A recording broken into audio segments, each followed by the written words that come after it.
Galayar García. La autora va a exponer un tema bastante interesante. El título es Hemangiomas. Autorita, adelante. Bueno, buenas tardes con todos. Como ya me presentaron, soy la doctora Cris Caterine Chapilliquén Sarnaque. Soy médico pediatra del Hospital Apoyo Iquitos, trabajo en el área de neonatología y el día de hoy vamos a estar hablando sobre los hemangiomas infantiles, un tema muy común que todos los pediatras y médicos generales vamos a ver. ¿Cuáles son nuestros objetivos para esta exposición? Es saber qué es un hemangioma, cuál va a ser nuestro cuadro clínico, cómo y cuándo dar tratamiento y cuándo vamos a referir a nuestros pacientes. ¿Qué es un hemangioma infantil? Un hemangioma infantil es una tumoración benigna que se produce por la proliferación de las células endoteliales de los vasos capilares. Los hemangiomas se van a caracterizar por tener tres fases, una fase proliferativa, una fase de estabilización y una fase de involución. Los hemangiomas infantiles van a estar dentro de la clasificación de anomalías vasculares, que dentro de estas van a haber dos grandes grupos, lo que son los tumores vasculares y las malformaciones vasculares. Dentro de los tumores vasculares vamos a encontrar a los hemangiomas. Ahora, ¿cómo vamos a diferenciar un hemangioma de una malformación vascular? Como ya habíamos mencionado, los hemangiomas es una proliferación celular, a diferencia de una malformación vascular que ya son vasos displásicos que se han formado. Entonces, ¿cómo vamos a encontrar un hemangioma? Un hemangioma va a estar pequeño o ausente desde su nacimiento. ¿Qué? En el momento de la lactancia va a tener un mayor crecimiento y que va a tener su fase involutiva, a diferencia de una malformación vascular, que esta va a estar presente desde el nacimiento, va a ir creciendo conforme va creciendo nuestro paciente y tiene ausencia de la regresión. Ay, no sé.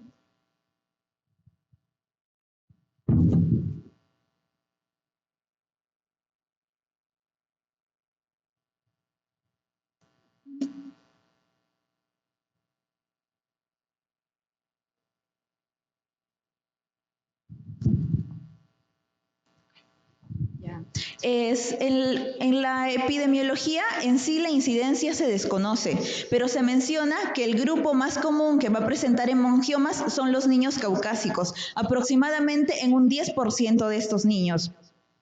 Y el grupo etario más común van a ser menores de un año, aproximadamente entre un 4 a 10% de esta población. Y de estos niñitos, aproximadamente un 12% son los que van a requerir tratamiento.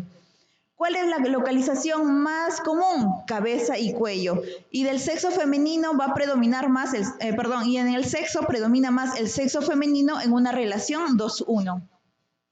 Entre los factores de riesgo que se van a ver asociados a un hemangioma, vamos a tener la madre multigesta, el niño prematuro con bajo peso al nacer, preeclampsia, placenta previa y factores hereditarios.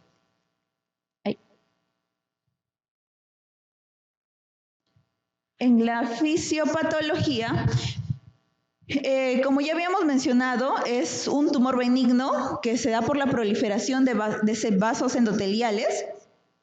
En sí, la fisiopatología es poco conocida, pero se le atribuye a que es desencadenada por una hipoxia que se va a generar y esto va a hacer que aumente la expresión del GLUT1 y del factor de crecimiento endotelial, ¿ya? Generando así lo que es la vasculogénesis y la angiogénesis. ¿Cuál es el cuadro clínico? En sí el cuadro clínico va a ser muy variable. Como ya había mencionado, en algunos pacientes neonatos o lactantes menores va a estar ausente. Pero otros van a estar presentes desde el nacimiento como una lesión precursora, presentándose telangiectasia o una mácula rojiza. Otros recién a partir de la segunda, tercera semana de vida vamos a verlo. Y pues que siempre el hemangioma se va a caracterizar por tener sus tres fases. la fase proliferativa, de estabilización y la fase de involución. ¿Cómo se va a presentar la fase proliferativa? Usualmente en los niñitos va a estar presente desde los primeros días de vida hasta los 9 días de vida, alcanzando un 80% de su crecimiento al tercer mes de vida.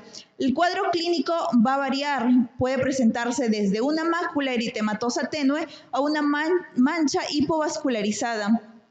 Y es aquí donde tenemos que tener en cuenta porque se puede complicar. ¿Qué puede presentar? Una úlcera, una infección o de repente poner en riesgo la vida del paciente. ¿Qué es lo más común que puede presentar?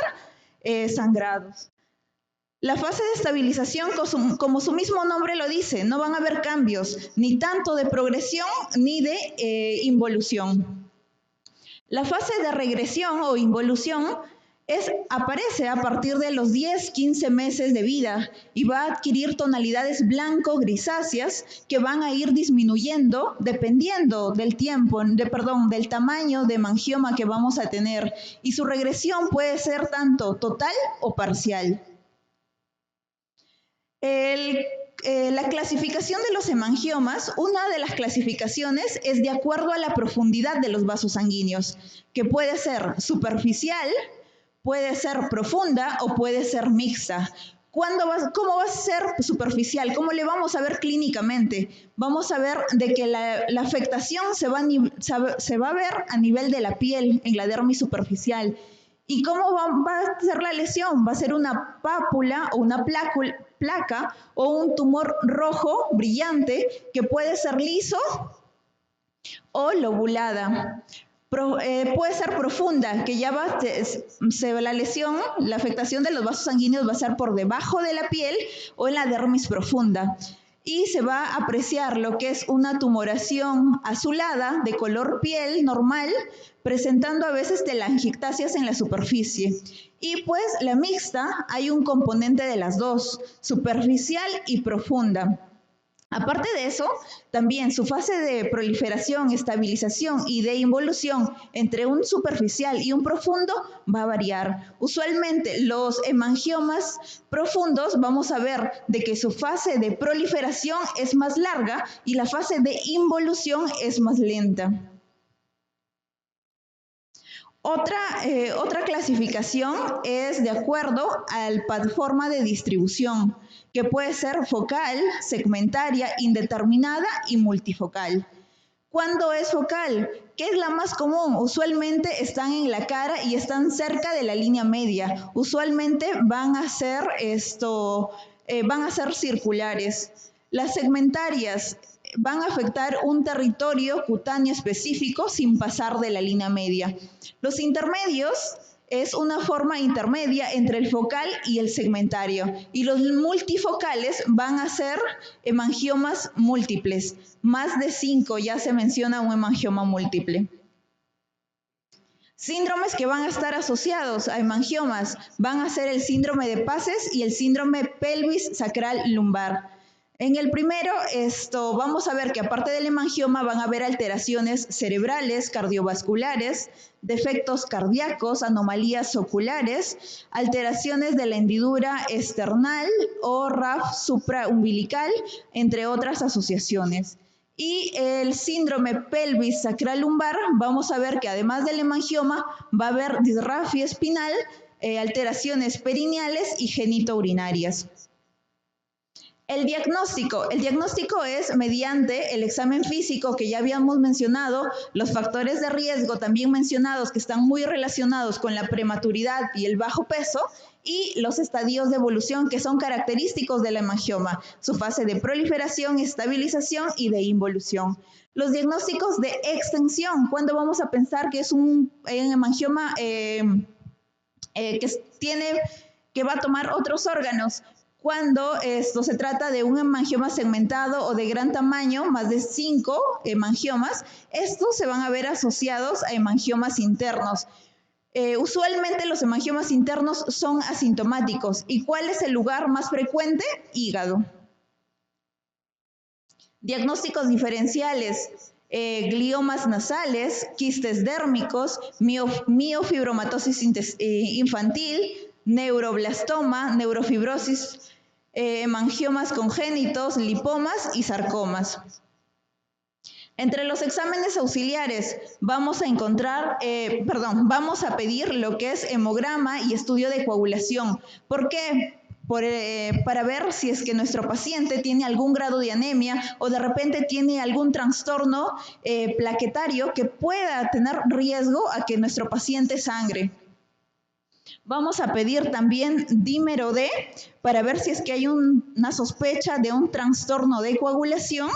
Podemos pedir también pruebas tiroideas, sobre todo en hemangiomas que son hepáticos o tienen de gran tamaño, porque se ha visto que esos también están asociados con hipotiroidismo. En imágenes, ¿cuándo vamos a pedir un TAC y una resonancia? Usualmente en esos hemangiomas que son extensos y que estamos sospechando de que puedan ser profundos. La TAC lo que nos va a dar, y la TAC y la resonancia lo que nos van a dar como tal es extensión, ver hasta dónde ha llegado nuestro hemangioma.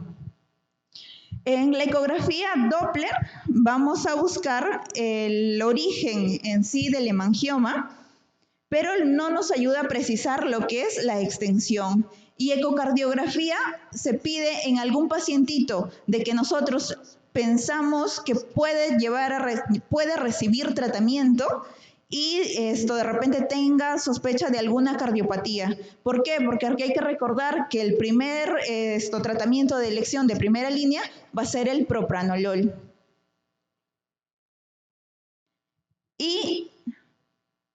Y la biopsia, que va a ser nuestra prueba diagnóstica definitiva. ¿Qué vamos a buscar ahí? El marcador inmunohistológico GLUT1. Entre las medidas generales, el tratamiento.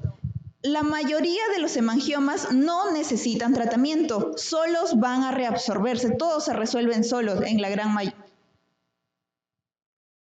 gran mayoría. ¿Cuándo vamos a dar tratamiento? Cuando se trata de un hemangioma complicado. ¿Cuáles son las indicaciones absolutas de tratamiento?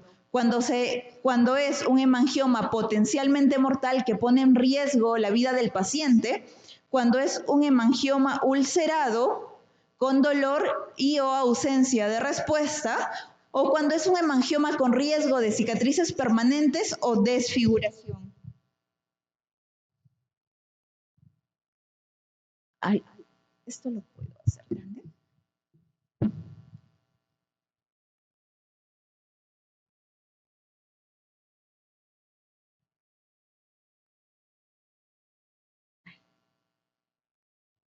Bueno, voy tratando. Como ya habíamos adelantado, el tratamiento de primera línea es el propranolol. ¿A qué dosis cuál es nuestra dosis objetiva? 3 miligramos kilogramo día. Pero ¿cómo vamos a empezar? Se empieza con una dosis de 1 miligramo kilogramo día. Vamos a irlo aumentando semanalmente a dosis de 1 miligramo kilogramo día. ¿Para qué? Para que a la semana 3 ya tengamos nuestra dosis, la dosis que queremos. 3 miligramos kilogramo día. Cuando ya estemos en la dosis de 3 miligramos kilogramo día, vamos a dividir las dosis cada 12 horas en 2 tomas. ¿A cuánto? A 1.5 miligramos kilogramo dosis, con un espacio mínimo de 9 horas. La vamos a dar con la ingesta de los alimentos o inmediatamente después de los alimentos. ¿Por qué? Porque tiene riesgo de hipoglicemia.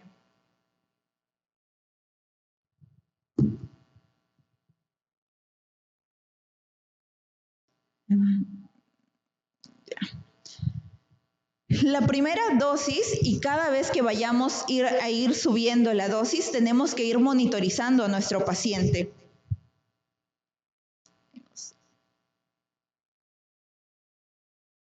Tenemos que ir monitorizando. ¿Qué vamos a monitorizar?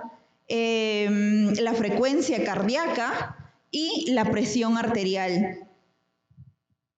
Al menos se tiene que monitorizar antes de iniciar o cambiar o subir el tratamiento y cada media hora al menos por 2 horas.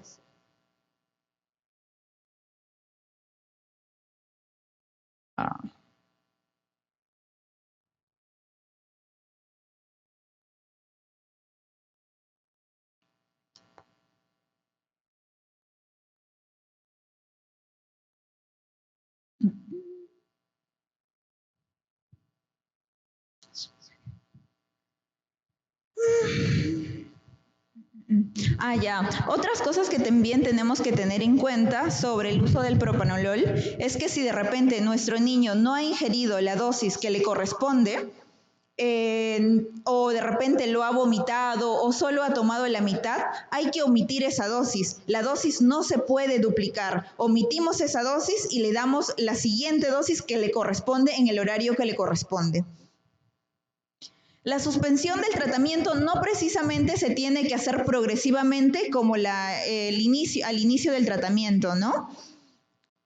Y la duración del tratamiento va a ir dependiendo de cómo vaya evolucionando nuestro paciente.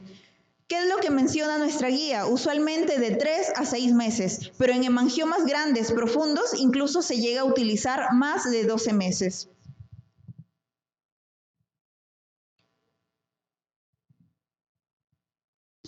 Entre los tratamientos de segunda línea tenemos a los betabloqueantes como el atenolol, que esto también tiene muy buenos efectos, funciona muy bien con los hemangiomas infantiles, que podría utilizarse de repente en aquellos niños que presentan hipotensión, bradicardia e hipoglicemia. Pero sí, el atenolol lo que va a producir como efecto adverso podría ser diarreas, agitación y trastornos del sueño.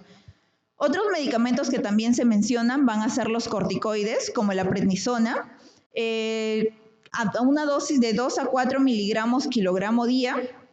Las altas dosis se van a reducir progresivamente durante meses o semanas. En tratamientos tópicos vamos a tener otros betabloqueantes como el timolol, que se utiliza en lesiones muy superficiales. Usualmente no tiene efectos secundarios y se administra 2 veces al día.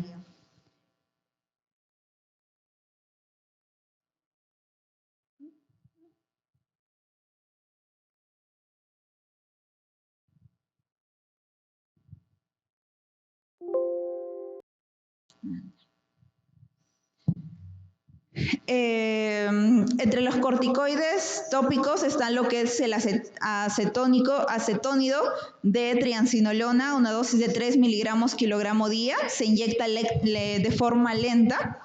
Se va a utilizar en hemangiomas bien circunscritos y relativamente pequeños. Y luego ya también tenemos lo que es la terapia láser, que esto se reserva para hemangiomas superficiales o ulcerados y para secuelas. También tenemos lo que es el tratamiento quirúrgico, que es la primera opción en hemangiomas pedunculados, con úlceras dolorosas y persistentes, con telangiectasias, en la compresión del globo ocular y la deformidad progresiva facial. Idealmente se utiliza antes de los 4 años. Entre los efectos adversos y colaterales más comunes de lo que es el propranolol, los cardiovasculares que puede presentar bradicardia, hipotensión, bronquiales, reducción del tono broncodilatador e incremento de la resistencia de las vías aéreas de mediano calibre, hipoglicemias, reducción del filtrado glomerular, afectación de la memoria, del sueño, del estado de ánimo. Los criterios de alta en sí son individualizados. ¿Por qué? Porque vemos que incluso para que llegue a una regresión total del hemangioma pueden durar años. Se ha visto pacientitos que aproximadamente a los 10 años llegan a regresionar estos hemangiomas. El pronóstico en la mayoría es muy buena. Como habíamos dicho, todos regresionan solos sin necesidad de tratamiento. Solo el 50%, el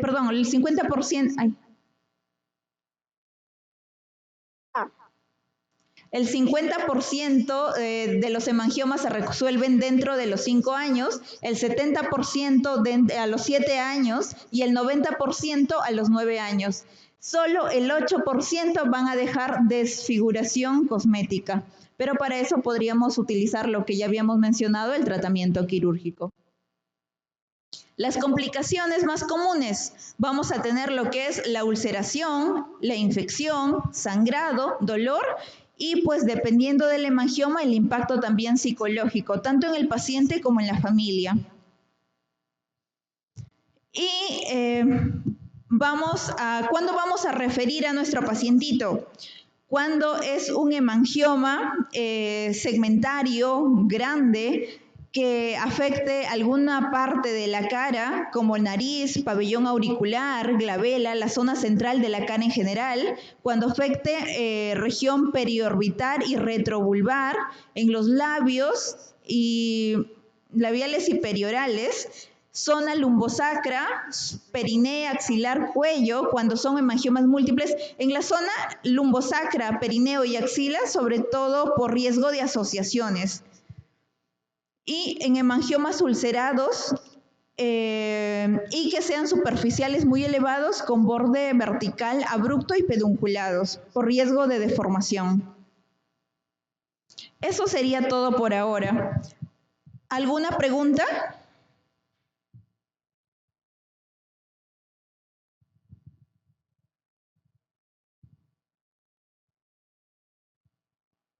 Aló, sí, del público, ¿alguien quiere hacer una pregunta?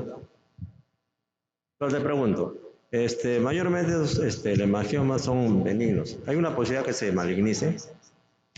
Sí, hay un riesgo muy pequeño. La verdad, la gran mayoría son benignos, no van a necesitar tratamiento, resuelven solos. Bueno, doctora, gracias por la exposición. Un aplauso para la doctora, por favor.